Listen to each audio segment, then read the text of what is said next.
오늘 말씀 제목을 같이 한번 따라하겠습니다. 내 하나님의 손이 나를 도우심으로.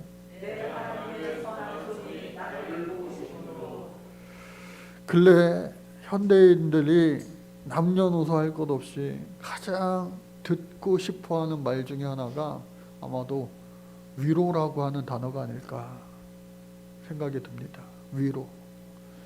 오늘 이 시대에는요, 우리나라뿐만 아니라 전 세계 사람들이 필요한 것이 바로 위로다. 얼마 전에 광주에서 아파트가 우르르 붕괴되는 사고가 있었습니다. 6명이 실종되었고 1명은 구조되었고 나머지 5명은 아직도 생사를 알 수 없고 발견되지 못하고 있어요. 옛날 같았으면은 이 뉴스가 엄청나게 막 크게 다가오고 또 어떻게 해야 되나 실시간으로 아마 막 사람을 찾아 헤매고 그럴 텐데, 우리 사람들이 너무 이 코로나 팬데믹으로 인하여 이미 지칠 대로 지쳐 있어서 그 뉴스를 봐도 그 심각하긴 한데 또 가슴 아파하고 하는 그런 마음들이 예전에 성수대교가 무너졌을 때나 또 삼풍백화점이 무너졌을 때나 많은 못한 것 같아요. 그래서 모든 사람들이 다 지금 2년 넘게 계속되는 이 팬데믹과 또 그로 인한 여러 가지 파급되는 그런 작용들, 결과들로 인하여서 너무나도 힘든 거예요. 물론 그 이전서부터 TV나 매스컴 등에서 힐링이다라고 하는 말이 이미 유행어가 되었는데, 어느 때든지 하나님의 위로 없이는 우리는 정말 살아갈 수 없는 존재들이다 라고 하는 것을 더 많이 느끼게 되는 요즘이에요. 얼마나 우리 인간이 나약한가 하는 것을 여실하게 다 드러나고 있는 것 같아요. 이러한 때에 우리 친구 목사님이 지은 책 다시 십자가 앞으로, 그런 책도 있는데, 다시 십자가 앞으로 나아가서 하나님의 십자가를 붙드는 것만이 오직 우리 믿는 사람들이 살 길이다. 여러분, 힘들어도요 십자가 붙들기를 주의 이름으로 축복합니다. 세상 사람들이 볼 때는 십자가는 미련한 것이요 망하는 것이요, 그렇지만 아니에요. 십자가만이 오직 부활의 생명이 있고 영생이 그 안에 있는 줄로 믿습니다. 그래서 에스라서에서 이제 느헤미야서로 이렇게 넘어가게 되는데, 본래 이 두 가지 성경은 하나의 성경이었다라고 말씀을 들었습니다. 그래서 이 에스라라고 하는 책의 그 저자의 이름의 뜻은 또 뭐예요? 하나님께서 도우신다.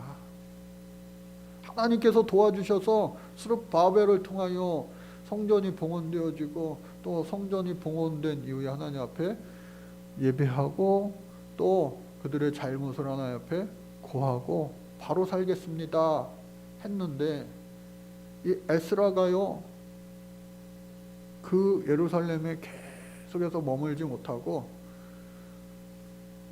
에스라가 이만하면 됐다 했는지 바벨론으로 돌아온 거예요. 그러니까 이 영적인 지도자가 지금 부재되는, 없는 그러한 상황이 되어버린 거예요. 목자 없는 양들은요 여기저기 흩어지고요, 또 양의 문으로 들어가기도 힘든 거예요. 그래서 그러한 때에 특별히 아닥사스다 왕 20년 되는 때에, 아닥사스다 왕 때에 에스라가 예루살렘으로 귀환했는데, 이제 약 14년 정도가 흐른 때입니다. 아닥사스다 왕 7년에서 아닥사스다 왕 한 20년 그 되는 때에 어떠한 일이 벌어졌느냐? 이 유대에서 예루살렘에서 살던 하난이라고 하는 이 느헤미야의 친동생이 그쪽 사람들과 함께 수산궁으로 와서 이 조국에 대한 예루살렘 유다에 대한 소식을 전하는데 너무나도 비참한 거예요. 그때는 때가 기스를 월이다. 이때는 오늘 우리 양력으로 따지면 11월, 12월에 해당하는 겨울입니다. 몇 번 말씀드려서 아시겠지만 이 페르시아 왕은요, 봄, 가을로 수산궁에 있고 여름에는요, 더위를 피하기 위하여 메대 땅, 앙메다라고 하는 곳에 또 궁전이 있어요. 거기서 거하고 또 추운 겨울에는 더 추위를 피하여 조금 더 비교적 따뜻한 이 바벨론의 궁이 있단 말이에요. 그러니까 지금 이 소식을 들을 때에는 왕이 이곳 수산궁에 있지 않고 바벨론에 거하다가 이제 봄이 되면은 곧 오게 되는 거예요. 근데 뭐 느헤미야의 직업이 뭐냐? 이 수산궁 안에 있는, 오늘날로 이야기하면 왕궁, 청와대에 있는 고위 공무원이었어요. 아무나 청와대에서 일할 수 있나요? 당시에도 마찬가지겠죠. 술 맡은 관원이었습니다. 그런데 그가 이제 왕을 위하여 술을 열심히 계속해서 준비하고 있겠죠. 그런데 이 느헤미야가 동생 하나니와 그 일행으로부터 유다와 예루살렘이 그냥 난리도 아니에요.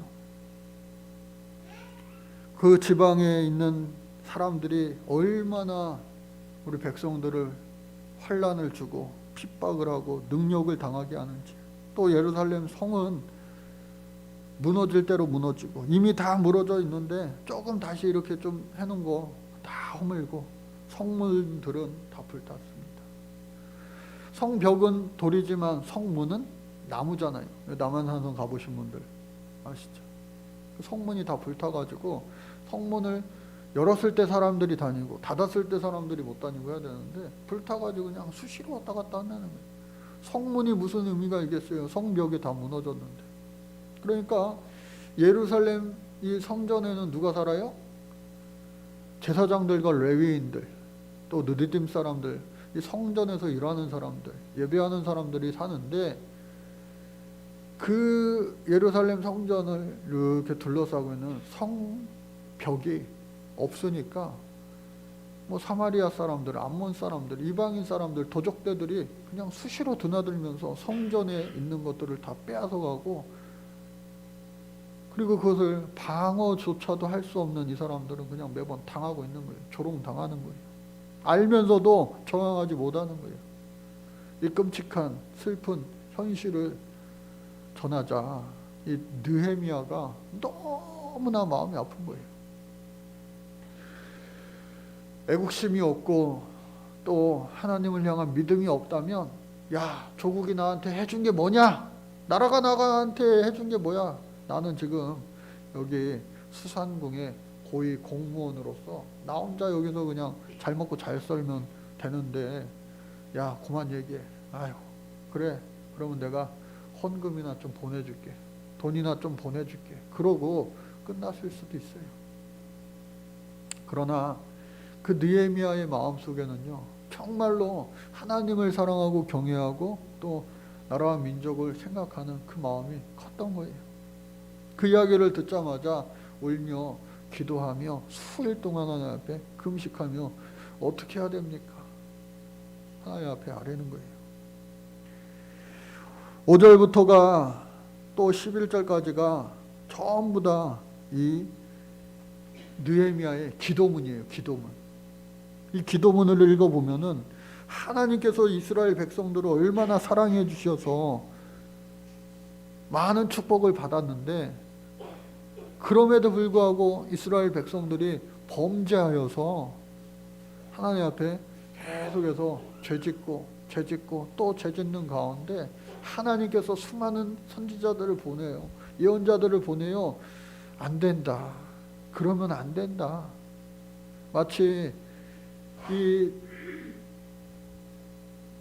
자녀들을 키울 때, 또 학생들을 가르칠 때 부모가, 선생님들이 경고하잖아요. 예? 운동 경기 할 때도 옐로우 카드가 있어요. 그리고 마지막으로 최후의 수단으로 어떻게 해요? 레드 카드가 있습니다.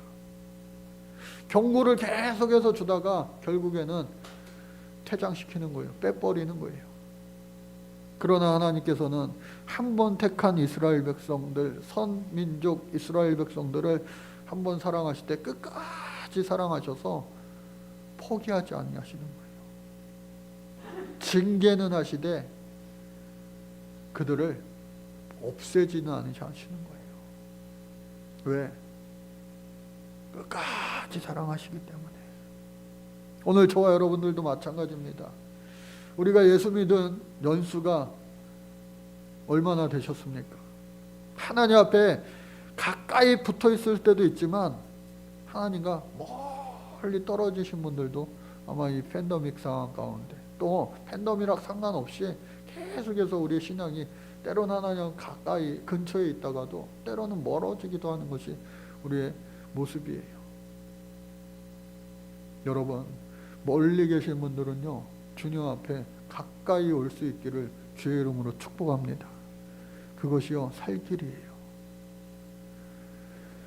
하나님께서는 가까이 있는 자들을 통하여 일하시는 줄로 믿습니다. 예전에도 그랬고요, 지금도 마찬가지고 또 앞으로도 마찬가지일 거예요. 내가 하나님과의 거리가 얼만큼 가까워져 있는가. 느헤미야는요, 약 3, 4개월 동안 하나님 앞에 계속해서 목 놓아 기도했어요. 하나님, 이 일을 어쩌면 좋습니까? 우리 조상들이 대대로 살았던 하나님의 성전이 있던, 그리고 조상들의 묘실이 있는 그곳이 다 엉망진창이 되었다는 이 소식을 듣고 도저히 나는 이 좋은 수산궁에서 좋은 음식 먹고 좋은 옷 입고 좋게 살 수가 없습니다. 어떻게 하면 좋겠습니까? 계속해서 하나님 앞에 기도하며 하나님의 은혜를 구한 겁니다. 그때 2장 1절 보니까 아닥사스다 왕 제20년 니산월에, 니산월은요 3, 4월이에요. 봄이 된 거예요.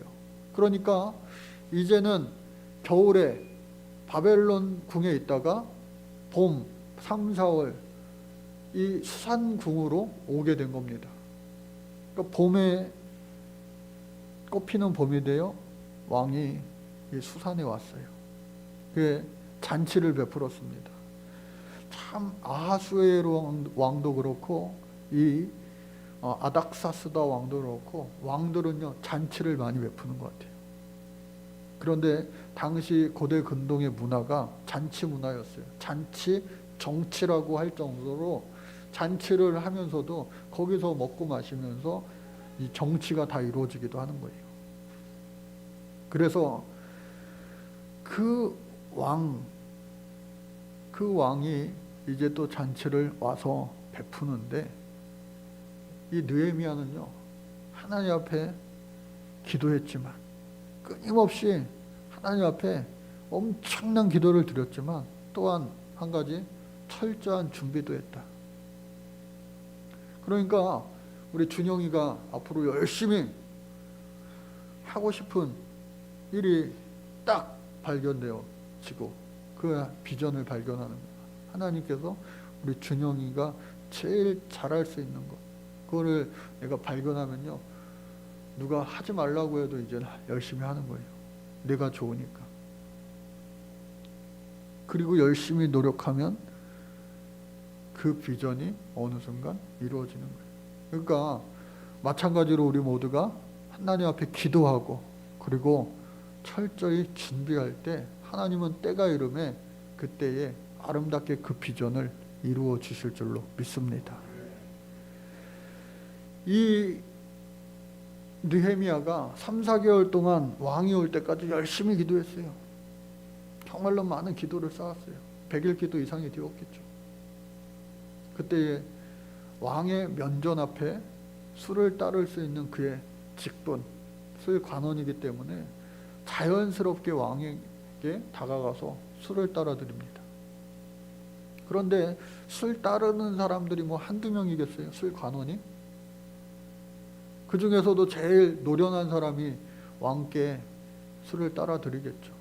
특히나 이 술에 뭐 독약이 들어갈 수도 있으니까 가장 신임을 받는 자, 왕께. 그런 자들이 그 일을 하는 거예요. 그래서 오늘날 우리가 생각하기에는 술 맡은 관원이면 뭐 당시에 넷이 아니야? 장금이 아니야? 그렇게 생각할 수도 있지만 많은 문헌들을, 자료들을 찾아보면 아니다, 그 이상이다. 어떻게 보면 오늘날 대통령 비서실장에 준하는 그러한 직임이다. 또 뿐만 아니라 더 나아가서 아니다, 때로는 왕과 독대하며 술을 따라주기 때문에 단둘이 이야기할 때 그 결정의 순간에 영향을 끼칠 수 있는 아주 엄청난 권력자다. 실세 중에 실세다. 싱크탱크라고 하는 말 쓰죠. 책사다, 멘토다 라고까지 이야기를 하기도 합니다. 어찌됐든 간에 정말로 왕께 영향력을 끼칠 수 있는 그러한 대단한 중요한 요직이었어요. 그런데 그런 그가 왕께 술을 따라 드리는데 이 왕이요, 그의 얼굴을 보고 야, 너 왜 무슨 일 있냐? 너 왜 얼굴에 수심이 가득하냐?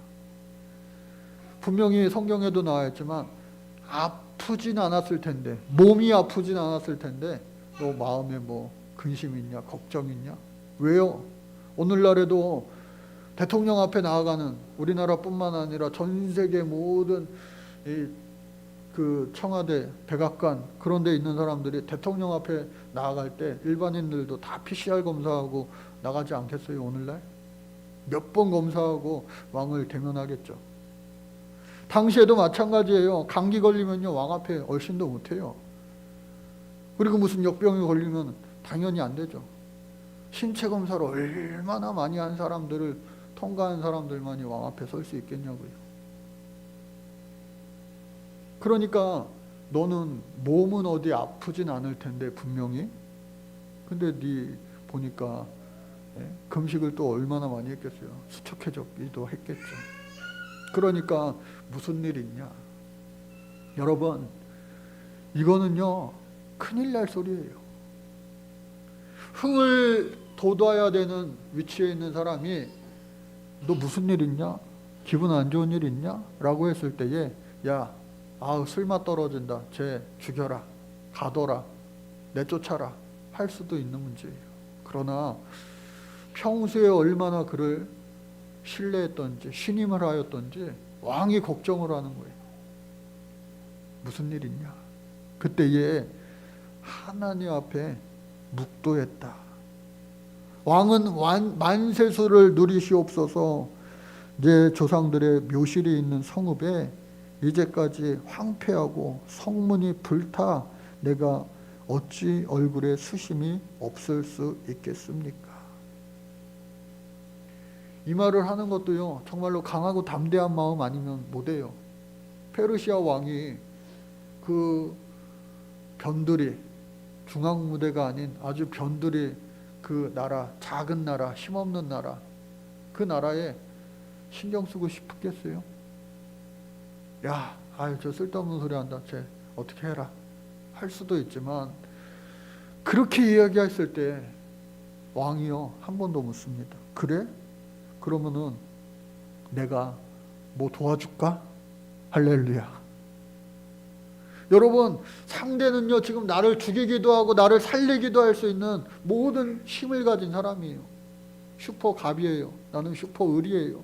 그런데 나의 마음을 다 쏟아냈을 때 그 상대방이 내가 널 위하여 무엇을 해줄까? 하나님이 그의 마음을 움직이고 있다는 증거 아니겠어요? 그 순간에도 우왕좌왕하지 않고 하나님 앞에 묵도했다. 하나님 앞에 기도했다는 거예요.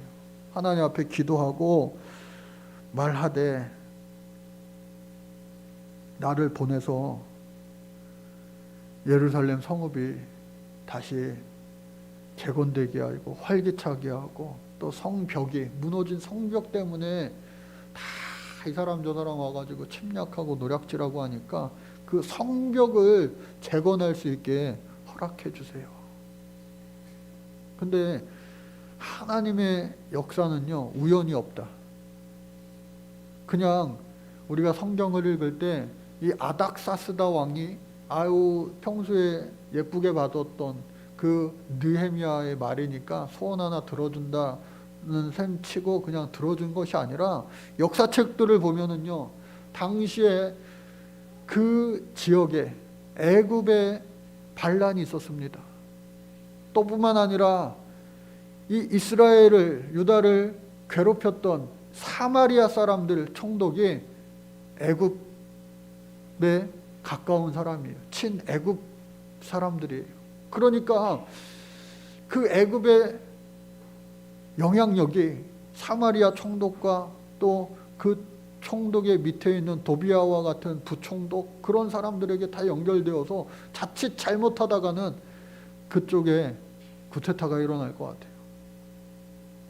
안 그래도 고심하던 차에 그 나라 출신 유대인 그리고 그들과 사이가 좋지 않은 그 유대에 이 느헤미야가 가서 나의 말을 잘 듣는 이가 가서 그곳에 총독이 되어서 다른 그 반란을 꾀할 수 있는 사람들의 그 힘을 견제할 수 있는 나의 신복을 심는 겁니다. 정치적으로는. 그러나 성경에서는 이것을 신앙적으로 써놓은 것이죠. 결국은 이 느헤미야가 내가 가서 그 성읍을 재건하고 무너진 성벽을 다시 쌓기를 원합니다. 라고 했을 때에 그래 필요한 것들을 다 이야기해라. 그리고 내가 이동할 때에 군대 장관과 또 마병들을 보내어서 너희가 안전하게 무사히 그곳까지 도착할 수 있게 통행증을 비롯하여 필요한 호위무사들, 호위병들을 함께 보내주겠다. 그때에 나무가 귀했어요. 나무. 이스라엘은 나무가 별로 없어요. 척박해가지고. 항상 저 레바논에 이 백향목 나무를 가져왔다. 그걸 유명하잖아요. 성전 지을 때. 마찬가지로 그 성문은 나무로 만들어야 되기 때문에 나무도 좀 있어야 되겠습니다. 그래 나무 필요하겠지. 여기서부터 갖고 가려면 힘드니까 그 지역에 나무를 관할하는 자에게 내가 이 왕의 명령서 칙령을 내려주겠다 해가지고 그가 할 수 있는 모든 것들을 다 어떻게 해요? 적극적으로 지원해 줬어요. 하나님 앞에 기도했고 또 그가 왕 앞에 아랠 때에 철저한 준비로 말미암아 사전 준비로 말미암아 필요한 모든 것들을 한 번 기회가 있지 두 번, 세 번 기회가 있겠어요? 한 번의 기회가 왔을 때에 모든 것을 다 철저하게 준비된 것을 아뢰었을 때 그래 오케이 하면서 왕이 허가를 해 주었어요. 그래서 이 느헤미야가요 자신의 이름처럼 하나님 앞에 본인도 위로를 받았지만 그가 이제 환난당하고 조롱당하고 핍박당하고 능욕당하던 그 이스라엘 그 유다 예루살렘 땅에 가가지고 그들을 위로해주는 위로자가 되어졌다라고 하는 사실입니다. 그 모든 것들이 이제 성공적으로 되어지려는 그 찰나에 그가 고백하는 것이 바로 오늘 설교의 제목이에요. 뭐예요? 내 하나님의 선한 손이 나를 도우심으로 왕이 허락을 하고, 내가 한 것이 아니라 하나님께서 나를 통하여 놀라운 하늘의 위로를 저 유다 백성들에게 전해주시려 하는구나. 오늘 이 시대에 얼마나 위로가 많이 필요한 시대 아니겠어요? 느헤미야 1장부터 13장까지를 계속해서 이제 시작하면서 읽고 또 묵상하고 기도하는 가운데 하나님이 그런 마음 주신 거예요. 지금 우리 교회에 연말연시 이제를 지내면서 우리 뭐 다 말씀드릴 수 없지만 목사님 기도해 주세요. 기도 제목이에요. 라고 하는 특별 기도 제목들이 저에게 전달이 되고 있어요. 제가 홀로 기도하고 또 기도하는 분들과 함께 기도도 하지만 아니다. 지금 우리 교회 성도님들, 어린아이들, 우리 예원이서부터, 이 예원이서부터 지금 이정남 권사님, 또 뭐 전창순 권사님, 교회 못 오시는 김익분 집사님, 유문재 집사님 오늘 잘 오셨어요. 남녀노소 할 것 없이 정말로 기도가 필요하지 않은 사람이 어디 있겠는가? 하나님의 위로하심이 필요하지 않은 성도가 어디 있겠는가 하는 생각이요. 이렇게 막 절제할 수 없을 정도로, 감당할 수 없을 정도로 막 이것이 막 끌어오르는 거예요. 그래서 이번 한 주간 동안 우리가 따로 뭐 시간을 정해서 하면은 쉽지 않고, 또 오고 싶어도 직장을 다니기 때문에 못 오는 분들도 있을 수 있지만, 그래도 기존에 왔던 분들과 또 거기에 더하여 우리가 최선을 다해서 이 아침 시간에 모여서 9시 반에 모여서, 평소에는 한 10시 반에까지 이렇게 기도하지만 우리가 합심하여서 더욱더 뜨겁게, 첫날은 월요일 날은 누구 위해서 기도한다고요? 학생들. 화요일 날은 성도님들, 남녀노소 상관없이 성도님들 명단을 저한테 다 오늘 다 저시 정리를 해가지고 함께 공유하면서, 수요일 날은 집사님들 위해서 기도하고, 목요일 날은 권사님들 위해서 기도하고, 마지막 금요일 날은 목회자 전도사님, 우리 저희 가정, 저를 위해서, 또 금요일 날, 이번 주 금요일 날에는 다 합산하여서 이번 한 주간 정말로 우리가 교회에서 마찬가지로 여러분들 각자의 처소에서 뜨겁게 기도하는 기도 주간이 됐으면 좋겠다. 왜? 느헤미야에게 임하셨던 하나님의 위로하심에 그냥 이런 형이상학적인 위로하심이 아니라 우리의 삶의 현실에 정말로 위로가 되어지는 하나님의 진짜 위로하심이 이번 한 주간 풍성하게 나타나도록, 또 이 연시에 그러한 왕의 허락과 같은 놀라운 축복의 열매들이 올 한 해 풍성히 임하도록, 그래서 이번 한 주간을 기도 주간으로 선포하고 올 한 해 정말로 많은 간증들이, 오늘 이 느헤미야의 이 간증처럼 내 하나님의 선한 손이 나를 도우심으로 왕이 허락했다. 왕의 허락이라고 하는 것, 모든 게 다 이 세상에서 될 수 있다라는 거예요. 하늘에서도 풀어주시니 이 땅에서도 풀리는 줄로 믿습니다. 하늘에서 열어주시니까 이 땅에서 다 열리게 되는 거예요. 하나님이 하시면요, 안 되는 것이 없는 것을 우리를 통하여서 나타내 보여 주옵소서. 그러한 마음으로 제가 이번 한 주간을 기도하면서 지내려고 그래요. 동참하시고요, 함께 하시고요. 정 못 오시는 분들은 우리 카톡방에 다시 보기를 하면은 다 됩니다. 집에서 꼭 1시간 이상씩 기도하시기를 바랍니다. 하나님의 놀라운 응답이 우리의 입술을 통하여 간증되어질 줄로 믿습니다. 감사합니다, 주님. 느헤미야를 통하여 오늘 우리에게도 하나님의 위로가 넘쳐나게 하여 주옵소서.